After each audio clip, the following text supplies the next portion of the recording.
think we are operational. Welcome to Evolution Hour on the 27th of July, 2026. In the what the hell's going on situation that's happening. And remember, of course, are as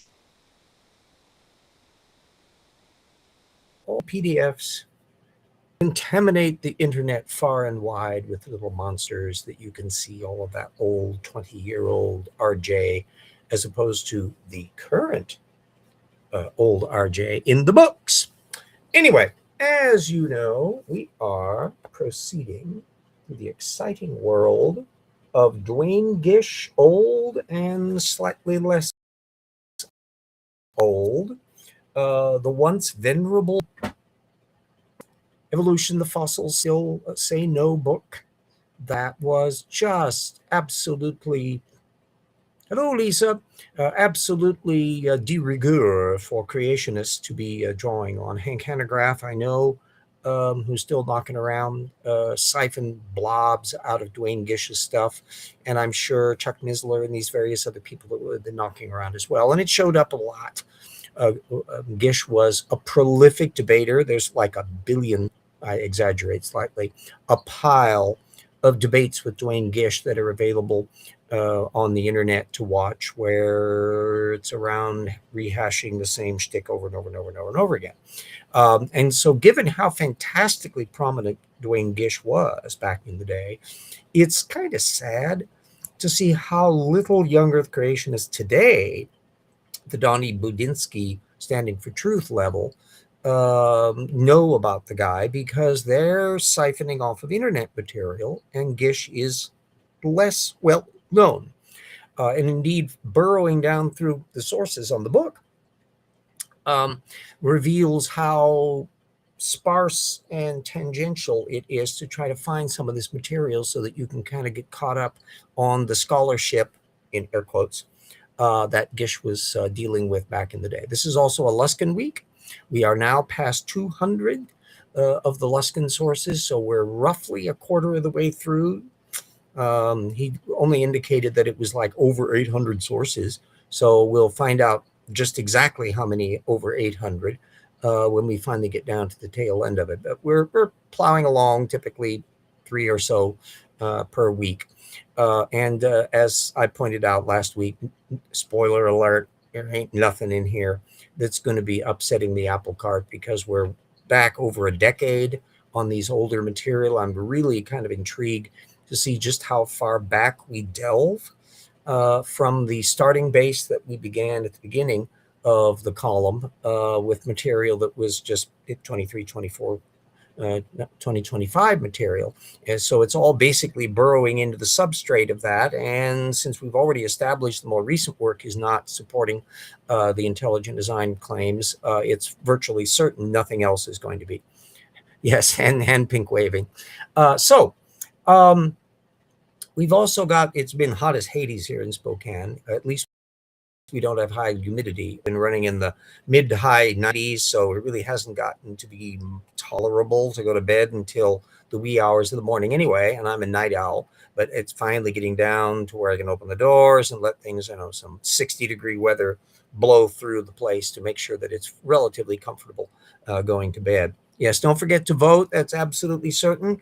We're some primaries. Michigan is coming up with a big primary. There's the one in Maine that's going to be critical as to what the heck is going on for nominations when that gets down the road. Washington State's having its primaries for people beginning of next month. We've already got our ballot here, and I got to fiddle through to find out what's going on.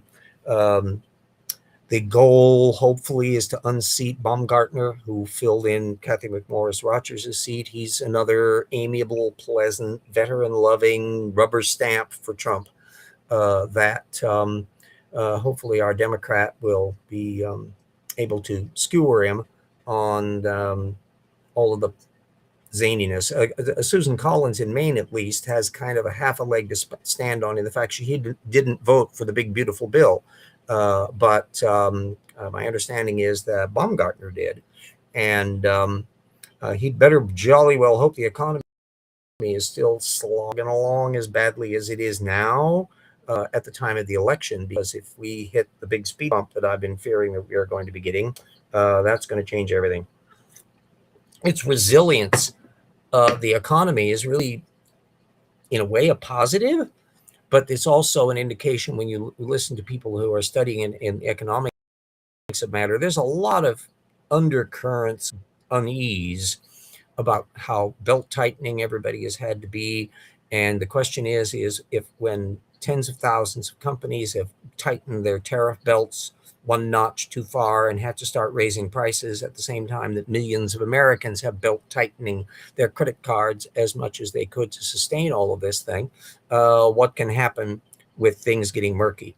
We went through just something of this type during the stagflation period back in the Nixon, Ford Carter years, but that was without the brain dead tariffs and the Iranian war slamming into things. And of course, Trump apparently is not able to pull himself out of that quagmire. He's stuck, and that will make him reckless and frustrated, which could be potentially dangerous in other areas. We'll see what the hell's going on in here. Anyway, at least on the front of gas, given the fact that my hybrid gets 45 miles per gallon, that's the least of my concerns at the moment. So there we go. Anyhow, we've got some material here, old early 1970s stuff that Gish reprised in the later book. And there's an old thing from a book by Lammerts from 1970. They were a collection of Creation Research Society quarterly articles from the late 60s. And surprise, surprise, I'd never heard of this thing. It never popped up in any of the literature that I had dealt with, so it was a new one to me. Although I think one or two of the articles I'd already bumped into from other contexts. But anyway, the whole text is available for a scan up at archive.org. Have fun if you feel like jumping into that. That will put your brain pan into the world of creationism from over half a century ago. Then there are a couple articles by Robert Whitelaw that are affirming radiometric dating and how it supposedly matches creation. That's the stuff that he's glomming on. Robert Gentry as well, polonium halos. These are the things from the Lambert's book. Polonium halos, of course, the young Earth pushing that. The rate group has never given up on it. They're still rattling the thing. And Gentry, who's about my age, is still knocking around. He still does little papers on it every once in a while in the creationism field. But apart from the kind of niche world that takes these things way too seriously, they've got far too many problems in terms of how they could be occurring at all in a young Earth creationist context without the heat problem being exceeded. If the amount of heat that's going on in the flood would mean that these things can't form at all. And so it's just a mess for them to try to wriggle around it. But it's kind of fun to see how Gentry is just stuck with it in the same way Shroud of Turin people are. Then there's a 1971 Harold Slusher article, also available at Archive, that you'll be able to take a look at. And then a 1973 book on magnetic fields by Thomas Barnes, the catastrophic plate tectonics guy. I think that's him. The version that we'll be linking up to for the archive.org is the 1983 one, which will bring to mind whether or not Gish alludes to that 83 revision. But I think it's relevant to bring it up because the very tail end of this thing is a reply to several critics in the scientific community on radiometric dating issues, Brush and Dalrymple, that I was familiar with their work because it often appeared in anti-creationist anthologies during the period. And the Dalrymple one, thanks to the citation in Gish, the citation in Barnes, I'm finding the original version of a paper that Dalrymple eventually ended up in an anthology. So it's kind of funky to deal with. Anyway, this is the one from the early 1980s. And it's a major report that the U.S. Geological Survey constructed on there. So you'll be able to compare Barnes's version in 1983 as to what little criticisms he was cherry picking out of Brush and Dalrymple to the big Dalrymple original and see what you find. What are polonium halos? Ooh, let me explain that. Those are funky little things. When you've got a classic example would be in a mineral like mica. You have a radioactive atom like uranium. And theoretically, what will happen is if it doesn't go anywhere, it's going to be sending out little alpha particles that are going to be bombarding the area around it as it's decaying. And eventually it's turning into new elements. So imagine if it stays put. What happens is that constant, like a bathing of radiation coming out of the atom will produce a little ring at a particular distance out from the atom. And as it turns into other atoms through radioactive decay, the penetration level, the energetic level of those alpha particles varies. And so you'll get these nested rings of varying diameter depending upon the element that's producing the thing. And so each decay chain in principle will produce certain things, although a few of them are so close together that you could easily see one overlapping. The fun part of the polonium one is that the particular element of polonium that Gentry is riffing off of is one that has a relatively short half-life, and that he is finding examples, and there's been a few other creationists that have been following down the rabbit hole as well, where it looks like you have a polonium halo without the other rings that you would have found from the ancestor element. That's the argument. So from his point of view, ta-da, this is the fingerprint of God who is going gazat and making polonium at the beginning of the universe 6,000 years ago, which is producing these little polonium halos. Now, the fly in the ointment has to do when you start looking at the decay chains that are involved, and the fact that a lot of these things are occurring in mica, which is a laminated element, the mineral that has these little holes and interstices into it. Because one of the little elements that's part of this decay chain is radon. Radon, which is one of the most pervasively permeable gases that you can possibly imagine, that creeps into every little interstice. So the idea being that in the course of geologic circumstances where atoms are being sloshed back and forth and minerals are being formed and others, and occasionally you're finding instances in which the radon part of this chain is slipping away downstream and becoming isolated. So it's producing its decay product of polonium and putting the little blip in there without the previous materials down, because it's been carried away by radon. And boy, Gentry and his crowd don't like to really deal with that radon sidebar. But to me, it's like, duh, let's just give it a rest, kids. So that should help a little bit on that. It's the fact that it is such an obsessive detail for young Earth creationists to this very day, at least in the upper echelon, the rate group crowd, the old farts at ICR and AIG will be dealing with it. I'm not sure, and somebody who follows people like Standing for Truth and that crowd can tell me whether or not that's popping up that frequently in modern apologetics. Certainly, Acts and Facts will be alluding to it. It gets a drumbeat on that front. But because it's kind of old OG model creationism, it's not quite as funky, and it doesn't get nearly the play as what I've seen in modern apologetics than the ubiquitous soft tissue crap that pops up all the time in creationist apologetics. And you can't shake a dead cat without slamming into somebody bringing up soft tissue, whereas polonium halos are more niche. So somebody who's following all that, or Joel Duff, if you happen to spot the thing, if you can indicate of where, is anybody really playing up the polonium halo thing other than Gentry himself and the people orbiting the rate group, which includes Snelling, Austin, and that crowd, because they still do papers and stuff on that. But outside of that, not exactly hot stuff.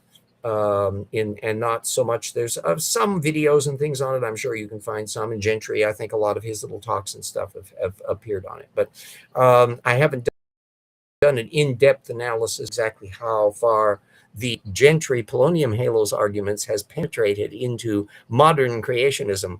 So is modern creationism the counterpart of radon mica moving downstream without carrying the trope along with it?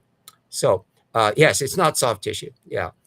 So hope that clarifies what the polonium halos are, because they're a genuinely fascinating little scientific problem. And I should point out, Gentry's original papers were in Science magazine. They weren't published in like creationist lore. The stuff since then has basically shunted on over to crackpot land. But the original paper, we're talking like 68, 69, 70 period, or when Gentry actually appeared in there. So that's an example of somebody who was publishing in the standard scientific literature. He wasn't revealing the handprint of God in the things in science. But by the time he gets down to his book, Creation's Tiny Mystery, it's called, from 86, I think, there he was announcing that this was the fingerprint of God and that the Earth is the center of the universe, and all the galaxies are revolving around us, and the whole there's an awful lot of baggage that didn't appear in his discussions in the solar system. So anyway, we'll get then to the trio of papers then on the Luskin list, all from 2014. So again, we're about 12 years back from the present. There's one which surprised the bejabbers out of me, because almost all of these papers are relatively niche miscellanies that I did not have in my reference field already. But the Daniel et al. 2014 paper was one that I already had in my data field, and independent of intelligent design coming along and trying to make hay out of the thing. So that one we'll be putting up. Then the two others, however, are, again, more papers that I wasn't aware of.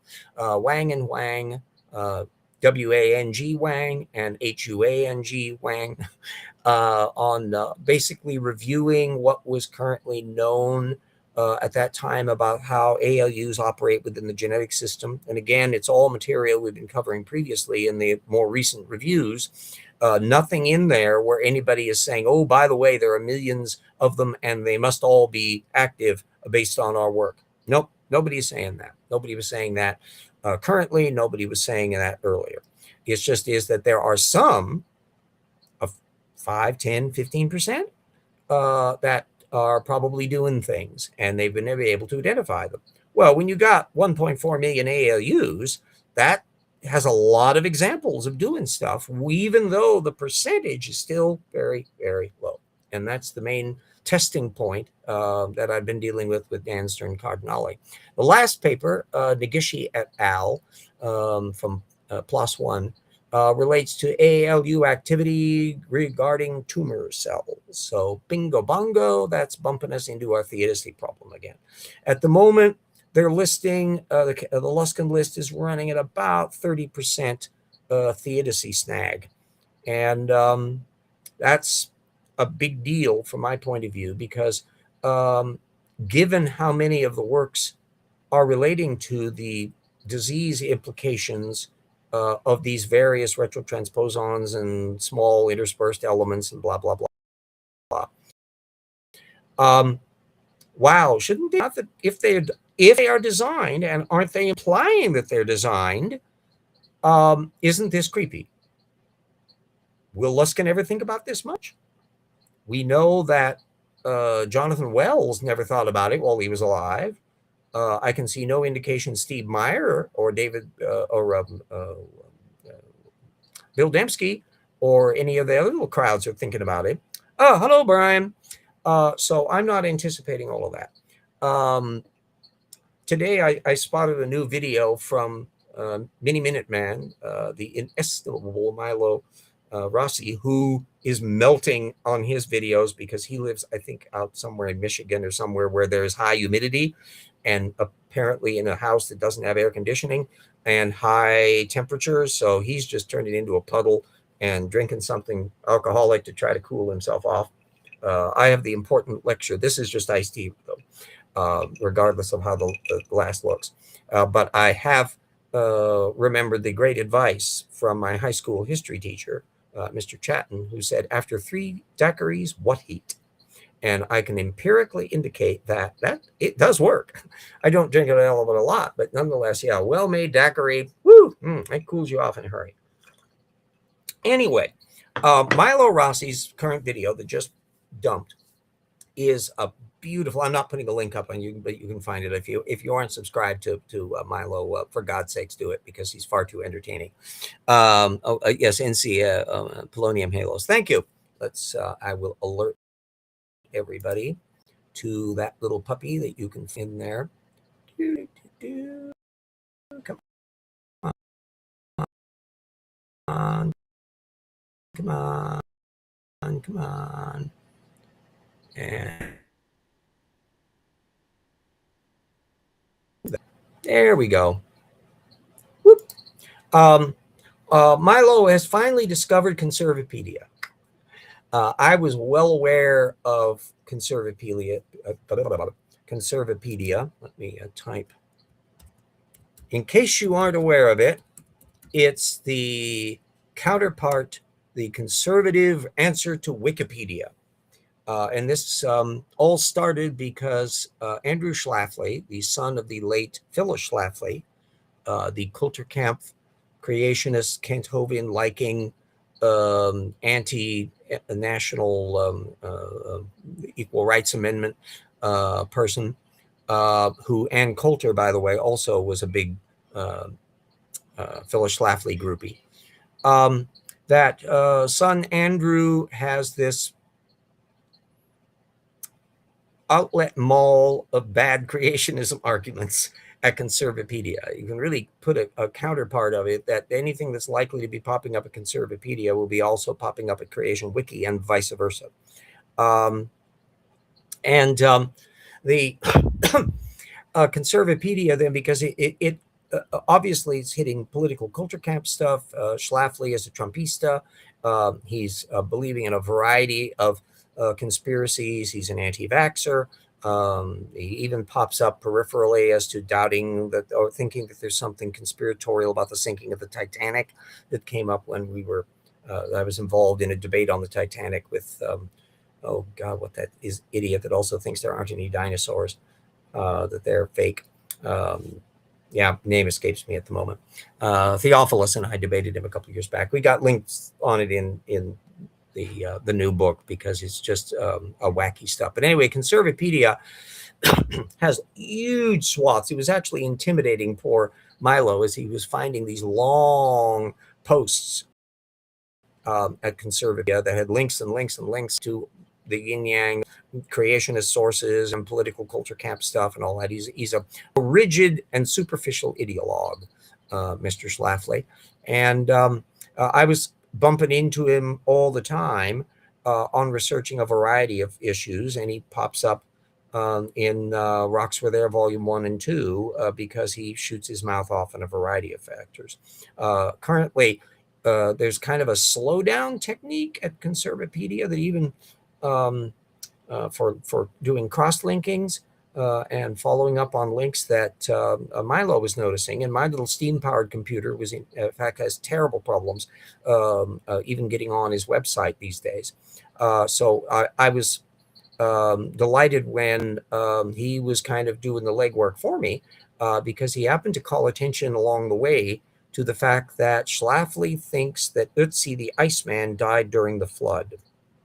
Never mind that A, none of the forensics fits, and B, the chronology doesn't fit either, and that there's a solid radiocarbon dating and all the other material. But anyway, apparently Schlafly is under the conviction that there's something fishy about the idea that somebody that drops dead due to foul play, as it turns out, up in the Alps could get frozen in a glacier. Wow, what a surprise. So it had to be the flood preserving his poor little body. No, that ain't gonna wash. At any rate, because Ötzi the Iceman was one of the things that got Milo Rossi interested in archaeology to begin with as a kid. He was particularly incensed over all of this claptrap. So Keith sounds like my kind of guy. Call me, they got quite calling, yes. Yes, Conservapedia is what wiki for snowflakes. Keith Edwards. Yeah, yep. There we go. That's it's all of Milo's stuff is absolutely wondrous. He is even the little shorts that pop up, which some of which are like adverts for the coming material. He's going on a lecture tour in the East this year. He will be visiting the West Coast. I'm curious about whether or not if he's going to be possibly hitting Seattle. The odds that he would be doing a talk here in Spokane are relatively remote. We're too small. He's hitting like Chicago, Philadelphia, big ticket venues. So, but Seattle has a good chance. So if he's going to be over here, I'd love to see him. Hint. Because I think that'd be a delightful material. He's been Milo's been a guest on the Flint Dibble and various other archaeology shows, and he's just this long-haired, tattooed, hard-drinking, foul-mouthed modern person, as opposed to a semi-foul-mouthed, lighter drinking, older gray-haired person, wrinkly. Such as myself, but I admire him. He's sharp-witted. He's meticulous. He is yet another embodiment of whole source methods thing, because he likes to track down what the original scholarly material is. He looks at these archaeological sites. He wants to see the things in it, and he has done some foot traffic directly visiting a lot of these places. So all of these people that have come up in the modern media that are practicing source methodists, who are looking up the primary sources on any controversial issue and find out what the actual data field are. And also, when you start looking at the facts, you discover that the people who are getting the facts wrong are getting them wrong at the primary source level. So a little loose with some stuff for my taste, but gets most stuff right. Yeah. And will correct himself. He'll be running off of his memory. I put some commentaries in about the Conservapedia stuff to clarify some little details that he was bringing up. The Columbia basalt, he noted corrections after, that he was thinking the Columbia basalt was mainly Oregon. I'm going, sorry, it's mainly in Washington. I live on it, so I know these things. But yeah, he's a fun, sharp-witted, honest kid who should have just a field day, and he's just an absolute bonkers amount of energy. I mean, Erica Gutsick-Gibbon seems like the most phlegmatic person on earth compared to Milo Rossi. He's just hilarious, and can be skewering, but yet not quite with that kind of incandescent rage that Dan Farina tends to invoke in his stuff. Anyway, another source methods person. So Third Thunder, check the NWS radar, have a red storm moving through, so might have loose power. Yeah, there's a lot of circumstances going on in a lot of areas where these storm systems and that are murky. We had a bit about it last week where we were getting lightning storms, no rain, but that's because everything's tinder dry. We've been having a lot of little fires down by the Palouse and all of that stuff. It's made our sunsets rather red, and the moon at night, which is nearing full moon, you can see the reddish haze from all the fire smoke and that's wafted into the area, but not quite so much because Spokane is in a great big bowl of volcanic carving out rocks. That means that we're just an absolutely whiz-bang temperature inversion. So if we had like 5 million people living here, we would be sweltering underneath smog land, way worse than what Los Angeles has, because they at least have breezes coming in from Bakersfield. But fortunately, we only have like 250,000 people in this area. So we can get some bad air days, primarily if we are getting stuff from fires and that are coming in off of the big grainy areas, or to some extent, we even had some bad days earlier in the year from smoke and that coming in from fires from up in Canada. Same thing last year. So anyway, proceeding as accordingly. But so long as things are comfortable enough to where we can leave the doors open and not have to worry about the smell of fires, smoke, we're okay. Other people with maybe more wimpy susceptibility to air quality, that may be a different kid. Live dead center in Lightning Alley. Learn most people struck by lightning are before the storm gets there. Oh, yeah. Well, yep. Yeah. So many of these areas I've been really lucky in the trips that we've taken back east into tornado, hurricane land, and lightning storm lands. In that, I've always managed to miss really severe crap. That always bothered me about that. Now it's reaching the stage where it's getting harder and harder to travel anywhere back in the east. Not that I'm doing it at the moment, without bumping into terrible weather. Because of all that climate change stuff that our nincompoops in the Trump administration are paying zero attention to. There was a new post, in fact, on oh yikes, Midas Touch on. I put a post up on my Facebook page on it. I thought it was rather useful, where some people from the Desmog blog who have been following all the money trail that relates to the Heritage Foundation, Heartland Institute. What's his name that got all the conservatives on the Supreme Court and all of that. There's a lot of cross-current funding of things, and they're also moving on to try to corrupt politics and policy in the European Union. They would like to break up the European Union if worse comes to worse. They certainly wanted to not do pro-environment policies because they're all related to maintaining the hegemony of the fossil fuel industry. And they're, what's his name? Oh God, I suddenly forgot the main jerk's name, but he's like in his 90s.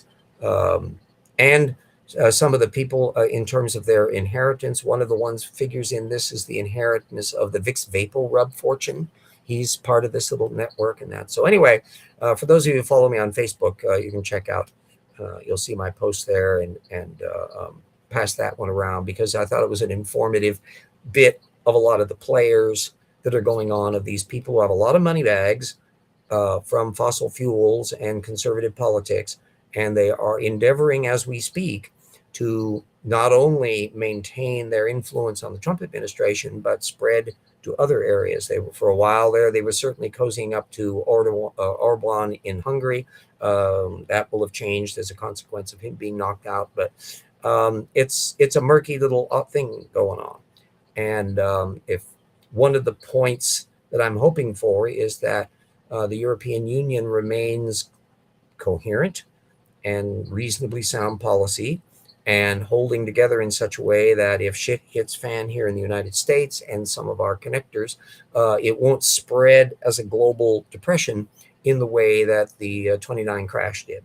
So fun times to live in, isn't it, kids? Isn't that wonderful? So anyway, let me put up my share for our patrons. Whoops.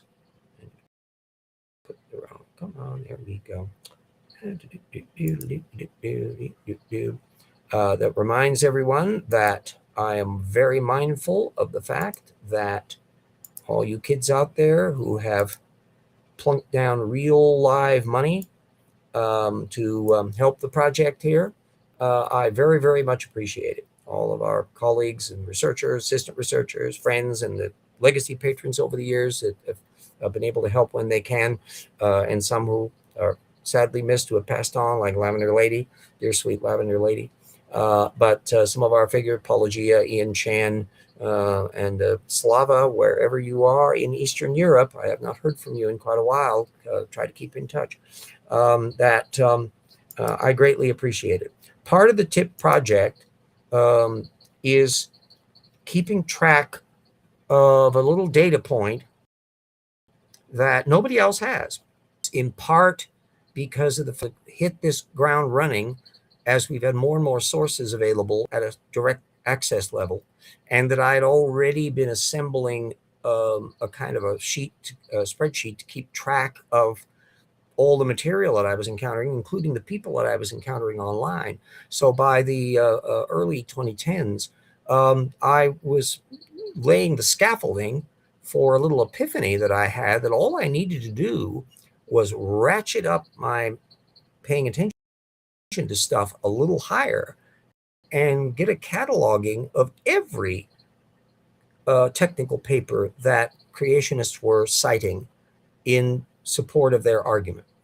And that meant that I was functionally measuring how much of the data field anti-evolutionists are bumping into.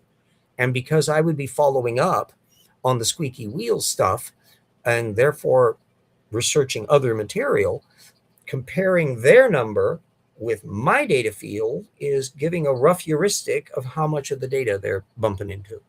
And that's where I was reaching the stage. Yes, maybe the extra water will wash Mar-a-Lago away. Yeah, I'm not, well, Mar-a-Lago, first of all, it's very hurricane resistant. It was built by the Post family back around the time before the big hurricane that came through in 1926 that obliterated William Jennings Bryan's estate that he never lived to see inherit the wind. Haha, irony. And he was planning on retiring to Florida. Anyway, the big hurricane came through there. But the Post Mansion, the core of the thing, is extremely well built. It's on seawalls and concrete pilings and a whole bunch of stuff. So it's remarkably resilient. Now, the claptrap that he added on to turn it into a resort, that's another matter. What exactly the elevation level it is, how high above, from what I could see visually, it's probably a footprint like about 20 feet above, 15, 20 feet above sea level. But that doesn't mean you won't have storm surges and other circumstances that can happen. It is seen in projections that I've seen that basically southern Florida, which would include Miami, is a goner over the next 50, 60 years. That even the very modicum of sea level rise at the lowest levels are such that it's going to take a third of Florida out. And that means an awful lot of people are going to be moving. And can they afford to move? And property values and insurance values and disruption and blah, blah, blah going on. That's going to be interesting. Remember how flat Florida is. The third top Florida is Space Mountain at Disney World. So, I mean, this is not exactly a bumpy piece of real estate, and it's not at very high altitude. So things will be very interesting to see what the hell's going on in there. A lot of the barrier islands in the Carolinas, there's a lot of places that are very vulnerable to even a moderate. So is flood surges in New York. Big chunks, as we already know, in a big storm surge circumstance from a major storm in the subways. They're cascading staircases and all that kind of stuff. And an awful lot, about a ring of like a big horseshoe-shaped elk at the old maps in New York, that southern New York area, anything that doesn't have really tall buildings on it is all landfill. In the same way the South of Market in San Francisco, the stuff that liquefied during the San Francisco earthquake back in 1906 is all landfill. Those readers of Paralogs of Phileas Fogg, which are way up on the top shelf, the first two volumes, the Paralogs of Fogg, Volume 1, where Phileas Fogg and company visit San Francisco in 1872. They're visiting San Francisco where that South of Market stuff was water. There was a big pier, fishing pier, that went out into areas that would all be buildings by 1906. So I had to do some fun detective work in reconstituting what San Francisco pre-20th century all looked like. Remember, the links to the Paralogs novels are easily available at Amazon. It's available in both paperback and ebook. And once I get Rocks Were There Volume 2 under my belt, hopefully before this year is done, I'll be getting my brain gear shifted back to resume Paralogs 3, oh, good Lord, Jewels to the Flame, that one is about, which continues the saga of what the Foggs were up to in all those years in 1874, 5, 6, 7, and 8 that are skipped over so quickly when Fogg jumps into his time machine during Book 2. And therein lies some tales. At that point, the structure of the tales are balanced out so that the remainder of the novels will basically cover about a year or about 10 years each for each novel, up to the tail ends of things where the Foggs are in the year 1908. So much water under the bridge. They have children by then, and blah, blah, blah. And a flying time machine by then. Anyway, that should be teasers, hopefully, for you. And I'm very proud of the books. Everyone that has read them has enjoyed them. I'd sure love to have a bigger sales element. My friend Peter is helping me do my parallel or politique game 3D printing stuff. I will be. Our plan is to do an illustrated version because he's a good, nice illustrating artist for the Paralogs novels and reissue them in an illustrated format that I don't have to worry about copyrights and stuff on. Because I had done like just a personal entertainment version, an illustrated version of the novels, but they were all pictures I didn't have rights to in that, so I have never been able to include them in the books. But we should be able to adapt that by an illustration fair use approach by having a standardized illustration that's not operating off of direct photographs to make a coherent illustrated version. But things down the road. We have many, many things to do. Elevation is 47. Yes, yeah. Yes, that's Spokane is up at a little over 2,000, although it's a very bumpy real estate. That there are sections in the trip to Seattle that are higher elevation than we are here. And then my poor niece, when we went on a big trip back east to visit her mother in Louisiana, discovered to her chagrin that she is not good at high altitudes. So anything above about 3,000 feet, and her temperament is just turning into crud. And a lot of the trip was at very high altitudes. Colorado and western Kansas is at like 4,000 plus. And the real high altitude crap was in New Mexico on our way back, because some of that, you were crossing the Continental Divide at over 5,000 feet. So it was fun. But anyway, we enjoyed ourselves and did all that stuff. So anyway, I digress. So anyway, we are at 41. So I got that in there. Let's put our little commercial up for Rocks for There. Come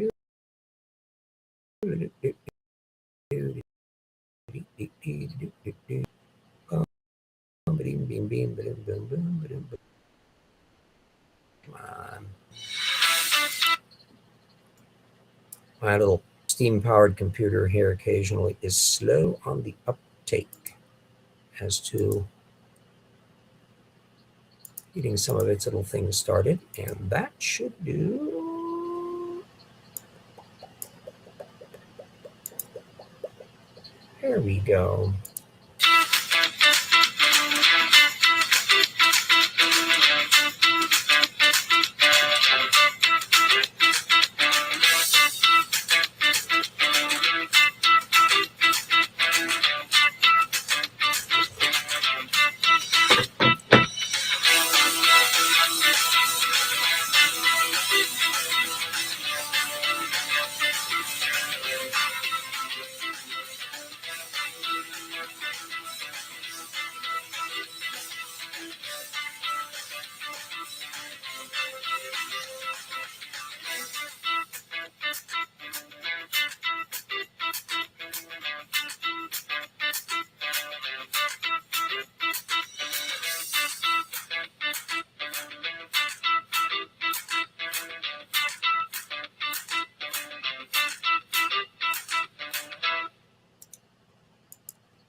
Yes, Jackson and I are very proud of Rocks Were There, and we will be even prouder of Rocks Were There Volume 2.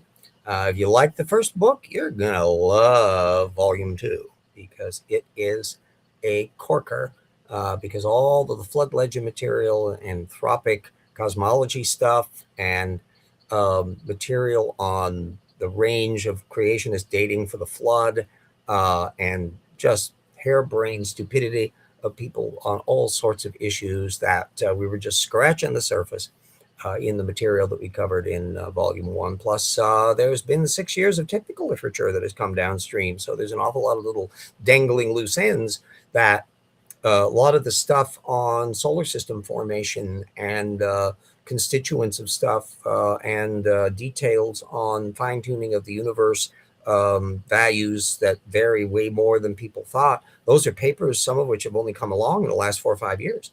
So at this stage here, we have an advantage that somebody that was trying to deal with this from years past. I suspect that the Privileged Planet revamp is not nearly as up to date as ours. So anyway, Everybody stay super duper safe. Watch out for bad weather and rampaging ice things and laser wielding penguins.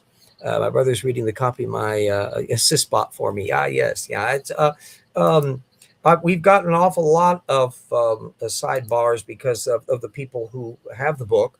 That includes Dapper Dino and Dan Stern Cardinale, Vice Rhino. They've various given shout outs to the work. And I had a nice little interview with Paula Gio when the first book came out. Hopefully, we'll be able to get some little interviews between me and Jackson on stuff when the next one's out and see how much more improved all of our little internet um, penetration is in 2026 as opposed to 2020. So, anyway, everybody stay safe and keep your powder dry. Watch out for the laser wielding penguins from the ice wall. And we will be seeing all you kids next week, ending this